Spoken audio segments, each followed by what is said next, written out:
ನಮಸ್ಕಾರ ರೀಪಾ ಎಲ್ಲರಿಗೂ.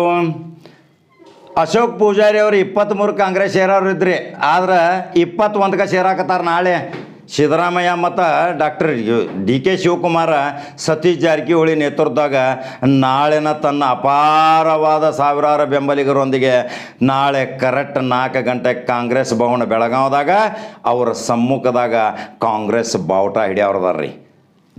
ಅಂದ್ರೆ ಇನ್ನು ಏನು ಮಾಡವ್ರ ಅಶೋಕ್ ಪೂಜಾರಿ ಅವ್ರ ಮುಂದೆ? ಅಶೋಕ್ ಪೂಜಾರಿ ಅವ್ರೇನು ಭವಿಷ್ಯ ನಿರ್ಣಯ ಆಗ್ಬೇಕಿರಲ್ಲ. ಅಶೋಕ್ ಪೂಜಾರಿ ಅವರು ಕಾಂಗ್ರೆಸ್ ಸೇರ್ಯಾರಂದ್ಮೇಲೆ ಇನ್ನು ಮುಂದೆ ಏನು ಗೋಕಾಕ್ ಕ್ಷೇತ್ರದಾಗ ಕಾಂಗ್ರೆಸ್ ಟಿಕೆಟ್ ಕೊಡ್ಬೇಕೇನ್ರಿ? ಅವ್ರ ಅಭಿಮಾನಿಗಳು ಎಲ್ಲರೂ ಏನು ಹೇಳಕತ್ತಿರ್ಬೇಕಿರಲ್ಲ, ಕಾಂಗ್ರೆಸ್ ಟಿಕೆಟ್ ಸಿಕ್ಕರಣ ಅಶೋಕ್ ಪೂಜಾರಿ ಹೋಗ್ಬೇಕು, ನೀವು ಇಲ್ಲಿಕ್ಕೆ ಹೋಗಬೇಡ ಅಂಥೇಳಿ. ಅವು ಏನು ಒಳ ಒಪ್ಪಂದಾಗ್ಯಾವ್ರಿ, ಗುಸು ಮಾತುಗಳು ಗುಪ್ತ. ಯಾಕಂದ್ರೆ ಯಾವುದೇ ಪರಿಸ್ಥಿತಿಯಾಗ ಈ ರಾಜಕಾರಣದಾಗ ಆಶ್ವಾಸನೆ ಸಿಗ್ತಾವೆ, ಇದೇನು ಅಗ್ರಿಮೆಂಟ್ ಮತ್ತು ಡೀಡ್ ಇರಂಗಿಲ್ಲ ರೀ. ಕೊನೆ ಟೈಮ್ದಾಗ ಮತ್ತೆ ಏನು ಹೇರಾಪೇರಿ ಆಕೈತಿ ಗೊತ್ತಿಲ್ಲ.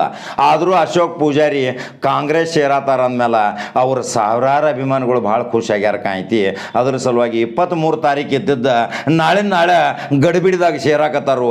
ಅದನ್ನು ಸಲುವಾಗಿ ಅಶೋಕ್ ಪೂಜಾರಿ ಏನು ಮಾತಾಡ್ಯಾರ ಅವ್ರನ್ನ ವಿಡಿಯೋ ಹಾಕ್ಯಾರ, ನೋಡ್ತಾರೇನು? ಅದನ್ನು ತೋರಿಸು ನೋಡ್ರಿ. ಇನ್ನು ಅಶೋಕ್ ಪೂಜಾರಿ ಅಭಿಮಾನಿಗಳ ಕಾಂಗ್ರೆಸ್ದಾಗ ಅಶೋಕ್ ಪೂಜಾರಿಗೆ ಒಳ್ಳೆಯ ಭದ್ರತೆ ಭವಿಷ್ಯ ಐತೋ ಇಲ್ಲೋ ಅನ್ನೋದ ನಮ್ಮ ಕಮೆಂಟ್ ಬಾಕ್ಸ್ನಾಗ ನಿಮ್ಮ ಅನಿಸಿಕೆ ತಿಳಿಸ್ರಿ, ಅದನ್ನು ನಾ ಬಿತ್ತರಿಸ್ತಾನೆ. ಆಮೇಲೆ ರಾಜಕೀಯ ಭವಿಷ್ಯ ಅಶೋಕ್ ಪೂಜಾರಿದ ನಿರ್ಣಯ ಆಕೈತ್ರಿ.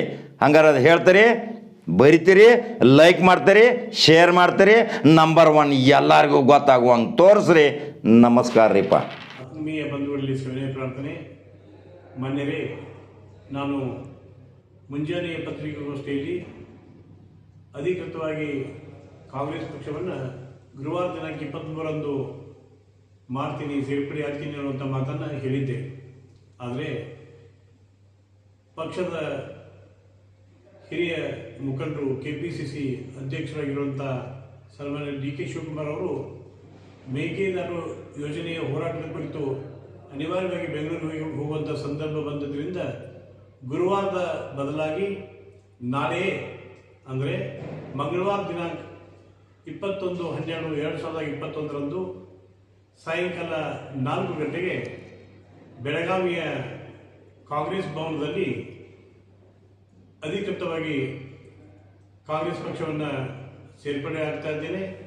ಈ ಸಂದರ್ಭದಲ್ಲಿ KPCC ಅಧ್ಯಕ್ಷರಾದ ಸನ್ಮಾನ್ಯ ಶ್ರೀ ಡಿ ಕೆ ಶಿವಕುಮಾರ್ ಅವರು, ಮಾಜಿ ಮುಖ್ಯಮಂತ್ರಿಗಳು, ವಿರೋಧಿ ಪಕ್ಷದ ನಾಯಕರಾದ ಶ್ರೀ ಎಸ್ ಸಿದ್ದರಾಮಯ್ಯನವರು, KPCC ಕಾರ್ಯಾಧ್ಯಕ್ಷರಾದ ಸನ್ಮಾನ್ಯ ಶ್ರೀ ಸತೀಶ್ ಜಾರಕಿಹೊಳಿ ಅವರು, ಅದರ ಜೊತೆಗೇ ರಾಜ್ಯದ ಮತ್ತು ಜಿಲ್ಲೆಯ ಬಹುತೇಕ ಎಲ್ಲ ಹಿರಿಯ ಮುಖಂಡರು ಈ ಒಂದು ಸೇರ್ಪಡೆ ಸಮಾರಂಭದಲ್ಲಿ ಪಾಲ್ಗೊಳ್ಳಲಿದ್ದಾರೆ.